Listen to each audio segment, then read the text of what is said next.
रात का समय था। गांव के मंदिर के पास 4 दोस्त समीर, आर्यन, पार्थ और चांदनी एकत्रित होते हैं। समीर के चेहरे पर चिंता के भाव थे। दोस्तों, हमें कुछ करना होगा।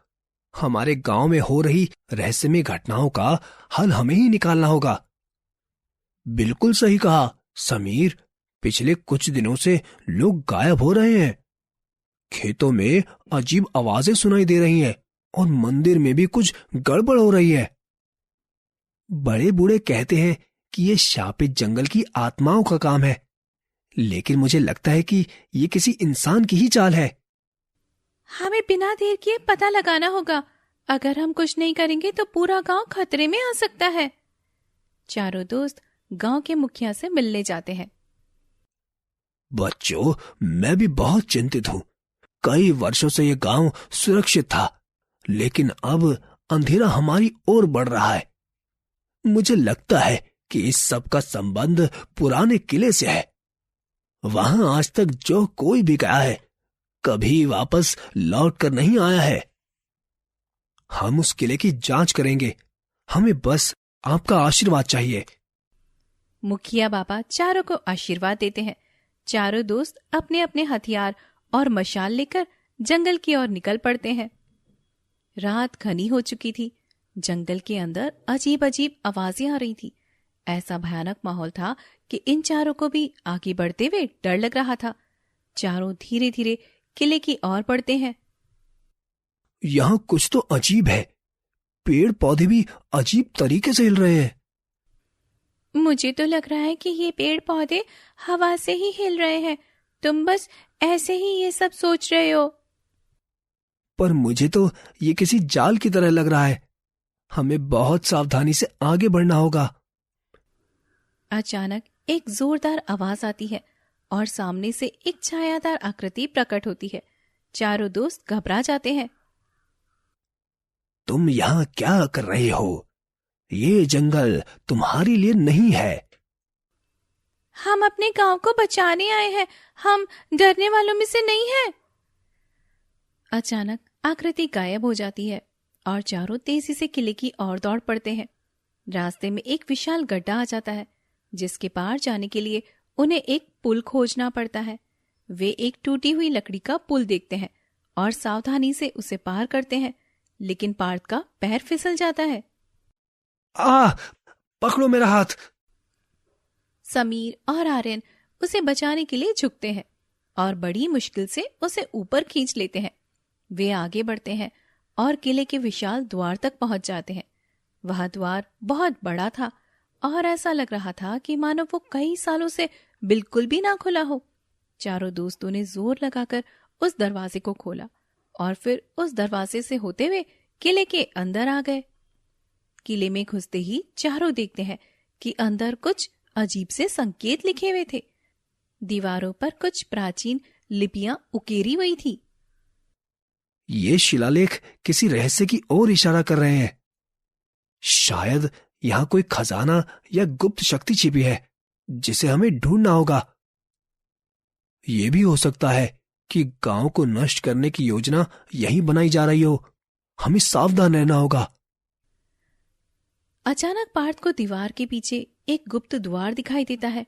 वो दरवाजा सूखे पत्तों और मकड़ी के जालों से ढका हुआ था, इसलिए पूरी तरह से दिखाई नहीं दे रहा था। सूखे पत्तों और मकड़ी के जालों को हटाते हुए वह चारों अंदर जाते हैं और एक बड़े कमरे में पहुंचते हैं। वहां कई सारी रहस्यमयी आकृतियां घूम रही थी। अचानक फर्श हिलने लगता है और एक विशाल पत्थर का दरवाजा उनके पीछे बंद हो जाता है। सभी दोस्त बहुत ज्यादा घबरा जाते हैं। यह एक जाल हो सकता है। हमें इससे बचने के लिए कुछ उपाय करना होगा। चांदनी शिलालेखों का अध्ययन करती है और महसूस करती है कि उन पर एक विशेष मंत्र लिखा हुआ था। चांदनी अपनी आंखें बंद करके वह मंत्र पढ़ती है। खुल जा सिम सिम, खुल जा सिम सिम। वह मंत्र पढ़ते ही एक दरवाजा खुल जाता है और वे अगले कक्ष में पहुंच जाते हैं। वहां एक विशाल अजगर उनके सामने आता है। चारों दोस्त उस विशाल अजगर को देखकर पीछे हट जाते हैं, लेकिन अजगर उन पर हमला करने के लिए तैयार हो जाता है। ये अजगर तो बहुत ही ज्यादा विशाल है, हम इसका सामना कैसे करेंगे? घबराओ मत चांदनी, तुमने तो सुना ही होगा कि एकता में कितना बल होता है। हमें मिलकर इसे हराना होगा। आर्यन अपने धनुष से तीर छोड़ता है, जबकि समीर उस अजगर पर तलवार से वार करता है। पार्थ अपनी ताकत का उपयोग कर पत्थर उठाकर अजगर की ओर फेंक देता है और चांदनी अपनी चालाकी से इधर उधर भागकर अजगर को भ्रमित करती है। अजगर चारों ओर से अपने ऊपर हुए इस हमले से एकदम से चौंक जाता है।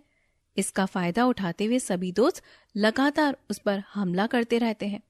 कई संघर्षों के बाद वे अजगर को हराने में सफल हो जाते हैं। इसके बाद वे अगले कक्ष में पहुंचते हैं, जहां एक काले जादूगर काल भैरव का सिंहासन होता है, जो एक अजीब मंत्र पढ़ रहा होता है। ओम ऐं ह्रीं क्लीं चामुंडाय नमः। ये जादूगर कौन सा मंत्र पढ़ रहा है? आर्यन की आवाज जादूगर के कान में पड़ती है और वह एकदम से उन दोस्तों की ओर देखते हुए बोलता है। तुम मूर्ख गांव वालों, मैं इस गांव को शापित कर दूंगा और इसे अपने अधीन कर लूंगा। फिर देखता हूं कि तुम गांव वालों को मुझसे कौन बचा पाता है। इतनी आसानी से नहीं, पहले तुम्हें हमसे लड़ना होगा। काल भैरव अपनी काली शक्तियों से उन पर हमला करता है। चारों दोस्त अपनी पूरी ताकत से उससे लड़ते हैं। समीर अपनी तलवार से, आर्यन अपने धनुष से, पार्थ अपनी ताकत से और चांदनी अपनी बुद्धिमानी से उसका सामना करती है।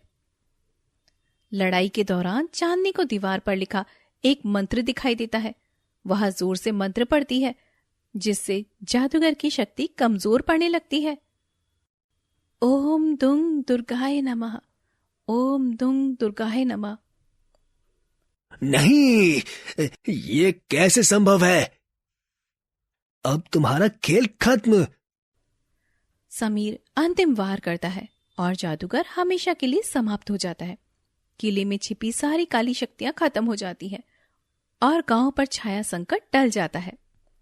चारों दोस्त वापस गांव लौटते हैं और सबको सारी बातें बताते हैं। मुखिया बाबा और गांव वाले चारों की बहादुरी की प्रशंसा करते हैं। तुम चारों ने गांव को बचाकर इतिहास रच दिया। जय हो समीर, आर्यन, पार्थ और चांदनी की जय हो। गांव में उत्सव मनाया जाता है और चारों दोस्तों को सच्चे वीरों के रूप में सम्मानित किया जाता है। इस घटना के बाद गांव पहले से भी अधिक खुशहाल और सुरक्षित हो जाता है।